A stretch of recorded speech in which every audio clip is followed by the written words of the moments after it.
சாந்தி. இன்று 22/8/2024 காலை முரளி. ஓம் சாந்தி. பாப்தாதா மதுபன். இனிமையான குழந்தைகளே, நீங்கள் முழு கல்பத்திலும் அனைத்து விதமான நடிப்பையும் நடித்து விட்டீர்கள். இப்போது நடிப்பு நிறைவடைகிறது. வீட்டிற்கு போக வேண்டும். இந்த தலைப்பில் இன்றைக்கு உள்ள முரளியில் தலைப்பை பாருங்கள். அருமையாக, அதாவது நீங்கள் முழு கல்பத்திலும், முழு கல்பம், ஒரு கல்பம் என்றால் 5000 வருடங்கள். சத்தியுகம், திரேதாயுகம், துவாபரயுகம், கலியுகம், 4 யுகங்களும் சேர்ந்தது 5000 வருடங்கள். இந்த 5000 வருடங்களில் 84 பிறவிகள் எடுத்து முடித்து விட்டீர்கள். நீங்கள் இப்போது நடிப்பை முடித்து விட்டீர்கள். நடிப்பு நிறைவடைகிறது. நீங்கள் வீட்டிற்கு செல்ல வேண்டும்.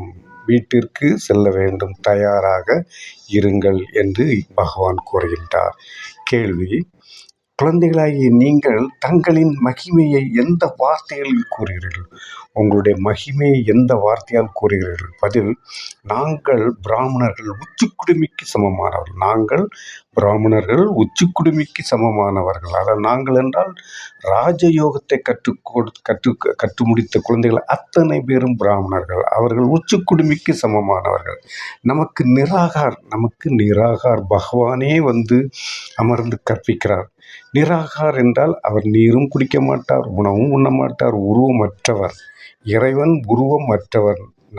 நம்மை போன்ற சரீரம் உடைய பிரம்மாவை தேர்ந்தெடுத்து அவர் மூலம் நமக்கு கற்பிக்கின்றார். உலகத்தில் மனிதர்களுக்கு கற்பிக்கிறார். உலகத்தில் மனிதர்களுக்கு கற்பிக்கிறார்கள். ஆனால் இங்கே சுயம் பகவானே கற்பிக்கிறார் என்றால் நாம் எவ்வளவு பெரிய பாக்கியசாலி! நாமெல்லாம் பெரிய பாக்கியசாலி. ராஜயோகத்தை கற்றுக்கொண்ட குழந்தைகள் அத்தனை பேரும் பாக்கியசாலிகள். இறைவனின் அனுபவத்தை அனுபவிக்கின்ற குழந்தைகள் அத்தனை பேரும் பாக்கியசாலிகள். ஒவ்வொரு வாணியிலும் கேள்விப்பதில், தாரணை, பரதானம், ஸ்லோகன், இந்த 4 பகுதிகள் இருக்கும். இந்த வாணியில் அடுத்தது வருகின்ற பகுதி தாரணைக்கான முக்கிய சாரம். 2 பாயிண்ட் சொல்கிறார். 2 பாயிண்ட், அருமையான 2 பாயிண்டில் நாம் அதை எப்படி, தாரணை என்றால் நடைமுறைப்படுத்த வேண்டும், எப்படி நடைமுறைப்படுத்த வேண்டும் என்பதை அருமையாக சொல்லிக் கொடுக்கின்றார். ஆன்மீக வழிகாட்டியாகி அனைவருக்கும் ஆன்மீக வீட்டிற்கு வழிகாட்ட வேண்டும். ஆன்மீக வழிகாட்டி ஆனால் போதாது, அவர்களை வீட்டிற்கு உண்டான வழியை காட்ட வேண்டும். ஞானம் மற்றும் யோகத்தின் ஆயுதங்களால் முழு உலகையும் ஆட்சி செய்ய வேண்டும். ஞானம் மற்றும் யோகத்தின் ஆயுதங்களால் முழு உலகத்தையும் ஆட்சி செய்ய வேண்டும். இரட்டை அகிம்சையாளர் ஆக வேண்டும். உதாரணத்துக்கு சொல்ல போனோம் என்றால், இப்பொழுது இந்தியாவின் ஜனாதிபதி முர்மு அவர்கள் பிரம்மகுமாரி. இன்றைய காலகட்டத்தில் இந்தியாவின் ஆட்சி செய்கின்ற பொறுப்பை இறைவன் அவர்களுக்கு கொடுத்திருக்கின்றார். அதை எத்தனை பேருக்கு தெரியும் என்பது நம்மளால் சொல்ல முடியாது. ஏன்னா ஜனங்கள் இன்றைய காலகட்டத்தில் பணம் எப்படி சம்பாதிப்பது அந்த ஒரு குறிக்கோளில்தான் இருக்கிறார்களே தவிர, நாம் இறைவனை சென்று அடைய வேண்டும், இறைவன் சொல்லுகின்ற கட்டுப்பாடில், இறைவன் சொல்லுகின்ற நியமங்களை கடைபிடித்து வாழ வேண்டும், மகிழ்ச்சியாக வாழ வேண்டும், அந்த எண்ணம் மக்களுக்கும் உலகத்திற்கு இல்லை, உலகத்திலே இல்லை. உலகத்தில் அனைவரும் எப்படி குறிக்கு வழியில் செல்வது என்பதை தான் நான் சொல்லவில்லை. இதையும் இறைவனே இந்த முரளியில் சொல்லியிருக்கிறார், பல முரளியில் சொல்லியிருக்கின்றார். நாம் உலகத்தை யோக பலத்தினால் உலகத்தை மாற்ற வேண்டும். நமக்கு அந்த இறைவனுக்கு சமமான சக்தியை நமக்கு கொடுத்திருக்கின்றார். நாம் அந்த சக்தியை பயன்படுத்த வேண்டும் என்று இறைவன் கூறுகின்றார். 2வது பாயிண்ட் பாருங்க. 84 பிறவிகளின் ஆல்ரவுண்ட் பாகத்தை நடிப்பவர்கள் இப்போது ஆல்ரவுண்டர் ஆக வேண்டும். 84 பிறவிகளின் ஆல்ரவுண்ட் பாகத்தை நடிப்பவர்கள் இப்போது ஆல்ரவுண்டர் ஆகும். நீங்கள் இப்போது ஆல்ரவுண்டரில் ஆக வேண்டும் என்கிறார். அனைத்து வேலைகளையும் செய்ய வேண்டும். அனைத்து வேலைகளையும், எல்லா வேலைகளையும் செய்ய வேண்டும். எல்லையற்ற பல விதமான நாடகத்தில் ஒவ்வொரு நடிகரின் நடிப்பையும் பார்த்து மகிழ்ச்சியுடன் இருக்க வேண்டும். ஒவ்வொரு நடிகரின் நடிப்பையும் பார்த்து மகிழ்ச்சியுடன் இருக்க வேண்டும். ஒவ்வொரு நடிகர்களும் தாங்கள் நாடகத்தில் எப்படி நடிக்கிறார்கள் என்பதை பார்த்து மகிழ்ச்சியுடன் இருக்க வேண்டும். அந்த மகிழ்ச்சியை நடைமுறைப்படுத்த வேண்டும் என்று பகவான் இந்த தாரணையில் சொல்கின்றார். வரதானம். அழிவில்லா ஊக்கம் உற்சாகத்தின் மூலம் புயலையும் பரிசாக மாற்றி ஏற்றுக்கொள்பவரே சிரேஷ்ட பிராமணன் ஆவார். எப்படி சொல்கிறார், ரொம்ப ரொம்ப அருமையாக சொல்கிறார் பாருங்க. அழிவில்லா ஊக்கம், அழிவில்லாத ஊக்கம் உற்சாகத்தின் மூலம் புயல், காற்று, வேகமான புயலையும் பரிசு பரிசு என்று நினைக்க வேண்டும். எப்படி சொல்லுகிறார் பாருங்க. அந்த வேகமான புயலையும் பரிசாக மாற்றி, அந்த பரிசாக அதை மாற்றி ஏற்றுக்கொள்பவரே சிரேஷ்ட பிராமணன் ஆவார். சிரேஷ்ட என்றால் உயர்ந்த பிராமணர் ஆவார். இதனுடைய விளக்கம், ஊக்கம் உற்சாகமே பிராமணர்கள் பறப்பதற்கான சிறகாகும். ஊக்கமும் உற்சாகமும் தான் பிராமணர்கள் ராஜயோகத்தை கற்றுக்கொண்ட குழந்தைகள் பறப்பதற்கான சிறகு ஆகும் என்று கூறுகிறார். இந்த சிறகுகளால் என்றென்றும் பறந்து கொண்டே இருங்கள். இந்த சிறகுகளால் என்றென்றும் பறந்து கொண்டே இருங்கள். இந்த ஊக்கம் உற்சாகமே பிராமணர்களாகிய உங்களுக்கு மிகப்பெரிய சக்தி. அதாவது உங்களுக்கு மிகப்பெரிய சக்தி இந்த ஊக்கம், உற்சாகம்.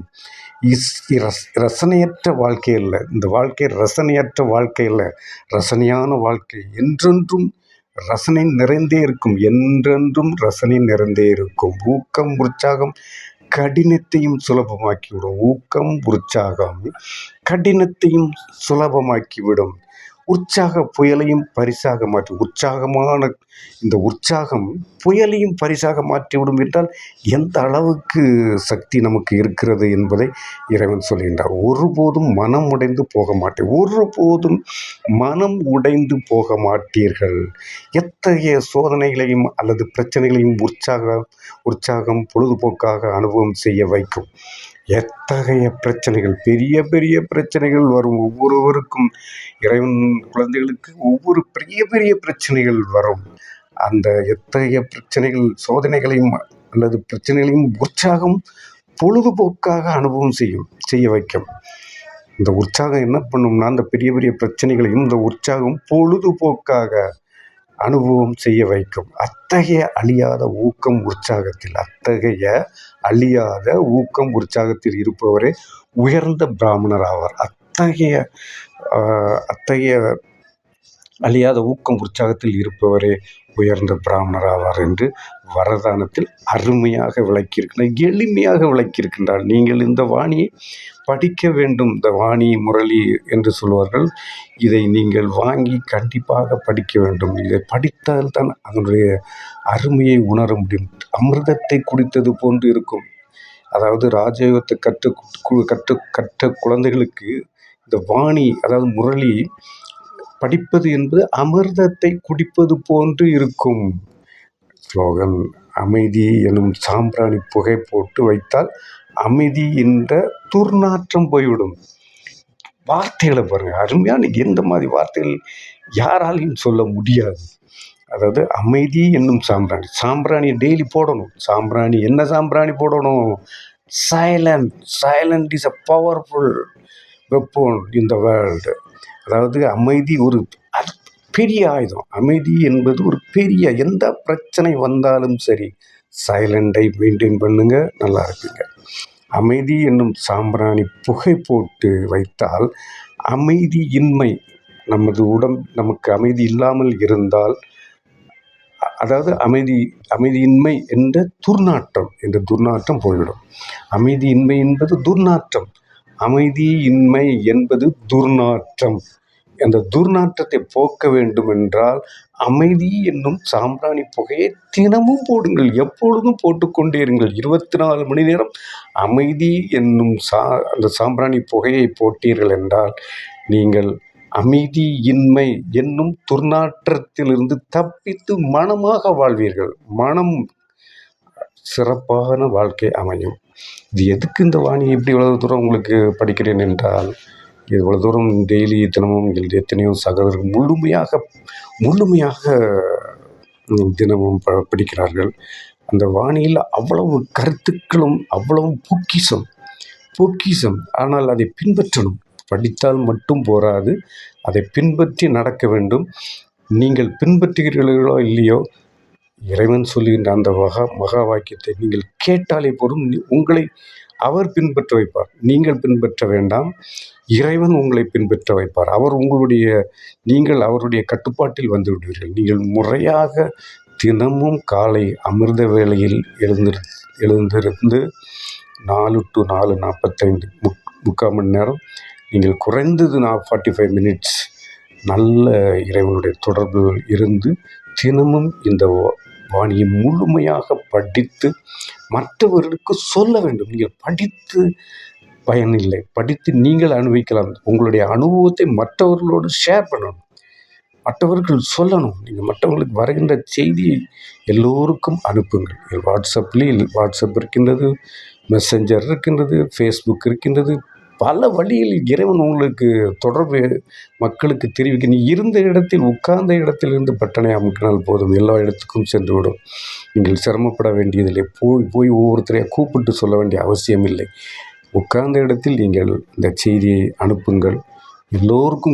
எல்லோரும் நல்லா இருக்க வேண்டும். இந்த உலகமே நல்லா இருக்கும். நீங்கள் கொடுக்குற அவ்வளவு சக்தி இருக்கின்றது. இந்த சக்தி எவ்வளவு இருக்கின்றது என்பதை நீங்கள் அனுபவித்தால் தான் தெரியும்.